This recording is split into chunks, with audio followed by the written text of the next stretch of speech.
So I don't need to tell you. Kelly, the family meeting. You were supposed to be at the restaurant at 11:50. You know we have less than 10 minutes until our reservation. We've already arrived at the restaurant and are waiting to be shown to our table. It's you and I that are getting married. It's meaningless without you. Yes, I understand. I thought it would get messy and noisy if I called you too soon, so I didn't call you on purpose. Maybe it's time I tell you the truth. Huh? What do you mean? I feel bad about canceling at the last minute like this. I'm having a baby, so I'm not going. What? I mean, my ex-girlfriend Ruth is pregnant with my child, so I'm canceling. What? Pregnant? Wait a minute. That's a terrible excuse for being late. It's not that I'm late, it's that I'm not going. If she's pregnant with my child, then I have to take responsibility as the father, and I should put Ruth first, not you, right? You understand that, don't you? Isn't it strange that you're asking me to agree with that statement? But in the world of common sense, it's a no-brainer. Your ex-girlfriend who's pregnant, or your current girlfriend who hasn't even met your parents yet. Which one should be prioritized? If you want, why don't we take a street poll and ask? I'm sure there would be a lot of people who would say that Ruth should be given priority, right? So I'm just saying, it's absurd to ask me, the fiancé who had a promise to marry you, about this. In the first place, you have no common sense when you have a relationship with another woman while you have a fiancé. You see? This is the kind of hassle I thought it would be, so I decided to tell you about the pregnancy at the last minute. Huh? Hey, could it be the reason you said you were going out for drinks and didn't come home is because... Oh, you figured it out? That's right, Ruth told me she was pregnant, so we were celebrating. Oh, of course, Ruth is pregnant, so she didn't drink any alcohol. It wouldn't be good for the baby. I want the fruit of our love to be born happy and healthy. I can't believe it. The fruit of your love? You're just trying to run away from your responsibilities. Anyway, I'm breaking off the engagement. This is a done deal. Kelly, it's not that simple, is it? Oh, is that so? You're an adult. You're worried about being thrown out all of a sudden? If you want to get married, I'll introduce you to other guys. Huh? You're just going on and on. That's what the problem is. Would you stop just making stuff up? Well, I'm sorry, but women after 30 are barely marriageable, and there's not much time left. You're afraid I'm going to leave you, and you're going to be single forever, aren't you? You're not very pretty. You don't know if there's anyone who'll take you, right? I've had enough of this. You've stepped on me so much, I wouldn't ever think of marrying a man like you. Oh. Well then, I'll just say that our engagement has been called off. It's not done yet. Hmm? I want compensation. Ah, there you have it. Well, okay, tell me the amount later. I talked to Ruth, and we've decided to get the marriage license by the end of the day. I'm glad you understood without any problems. Of all people, that Ruth. That's right, that Ruth, the popular, fun-loving girl. I'm really happy. That's not what I meant, but whatever. Don't come crying to me later. Huh? I'm amused that you're still so stubborn. I'm not going to cry.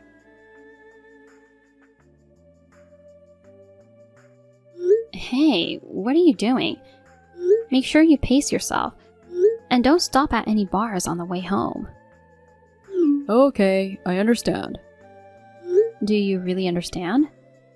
Tomorrow our families are meeting, right? It's a really important day. I told you I'll be fine. Wilma, you really are a worrywart. I worry because of what's happened in the past when your drinking got out of hand. You never know what you might do if you drink too much. You definitely need to be careful tonight. Okay. I don't want you to go to the meeting with a hangover. I know that. I can't text forever. Really, please be good.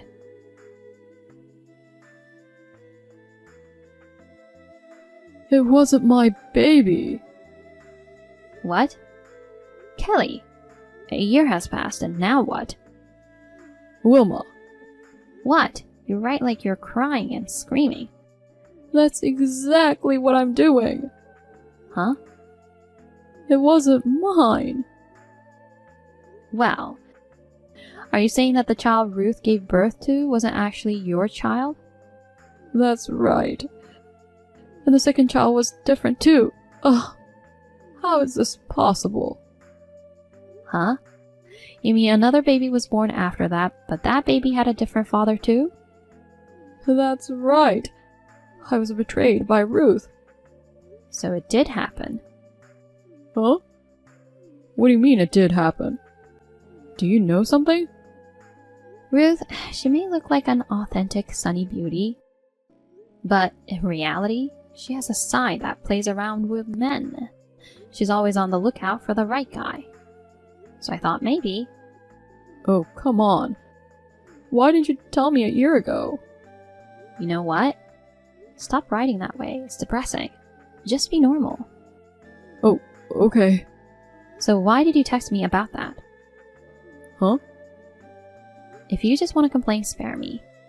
The only reason I hadn't blocked you yet was because I was just checking up on you after the engagement was called off, just in case something happened. I just happened to forget to block you. Huh? So do you just want to complain? No, Bullseye? Then I don't want to hear it, so I'll block you. Thanks for giving me just the right opportunity. Okay, bye. I'll never unblock you again. See ya. Wait a minute. I texted you because I have something very important to tell you. Something important? Let's get married. Huh? Let's start over again from that day, a year ago, when we went our separate ways.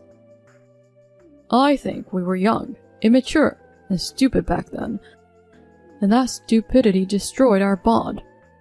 But now Wilma, I reaffirmed my feelings for you, and I was able to overcome the ordeal of being apart for a year. And then I realized, who I really love is you. Hey? Yeah, you don't have to say it. You're remembering the happiness of the days we spent together, right? Me too, me too. I've been living in loneliness and regret it ever since that day. Wilma, the days without you were empty. I couldn't forget you. So let's start again from here, just the two of us. After a year of trial and tribulation, we can live happily ever after. Let's make up for the days we were apart. No thanks. I'm confident that I can be the right partner of you now. I want to build a future with you. I want to bring back your smile. Excuse me? I want to walk with you again. I want to take your hand. I want to stand next to you and pledge my love and happiness. I want to draw a future with you. Come on, accept me. You're disgusting. Huh? Are you on drugs? I don't have the slightest intention of getting back together with you. Can you stop talking about yourself so much? You're giving me goosebumps. What? You're wasting my time. Excuse me? Oh no, Wilma! Reply to me. Don't tell me you really blocked me. Wilma!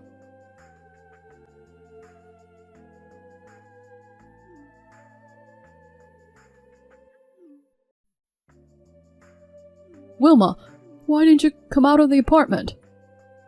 Huh? Who is this? Kelly. You again. I got a new cell number and a new text account. I've blocked you. That's not the point. Why didn't you come out of your apartment? What are you talking about?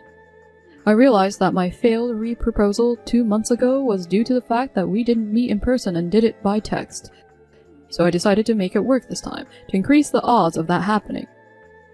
I spent 2 months preparing for it. The bottom line is, you didn't come out of your apartment, and the neighbors called the police and made a big deal out of it.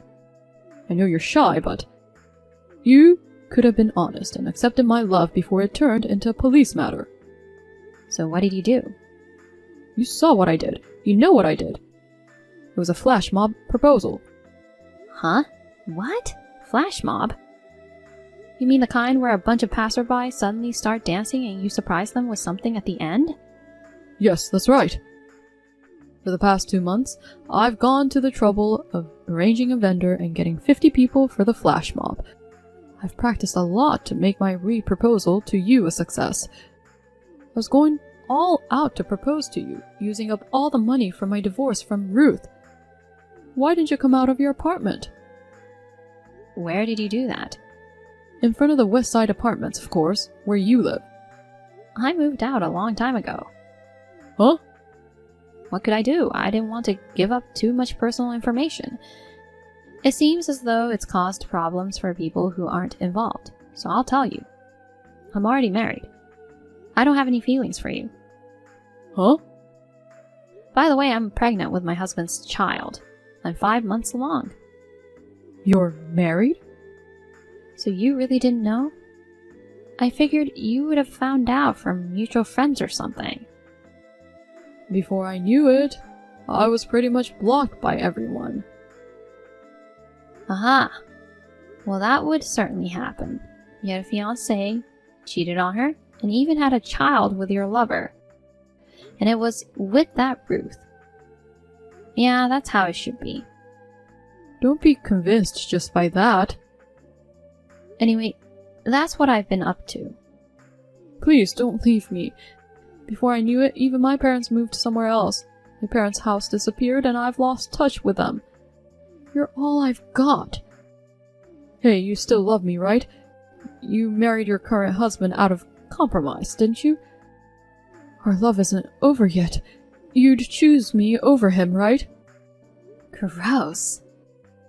What? You'll have to excuse me. I'm getting annoyed. And it's really bad for the baby. Wilma! You're grossing me out, so don't talk anymore. No. This just ends with me being embarrassed.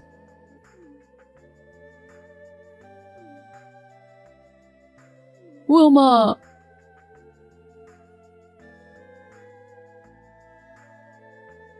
Later on, I probed a friend of mine who still lives in that apartment building. That flash mob fiasco? It was Kelly. I was astonished and laughed out loud. He had done it quite spectacularly.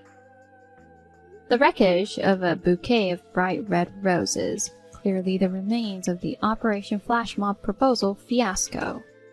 They were just lying sadly by the side of the road.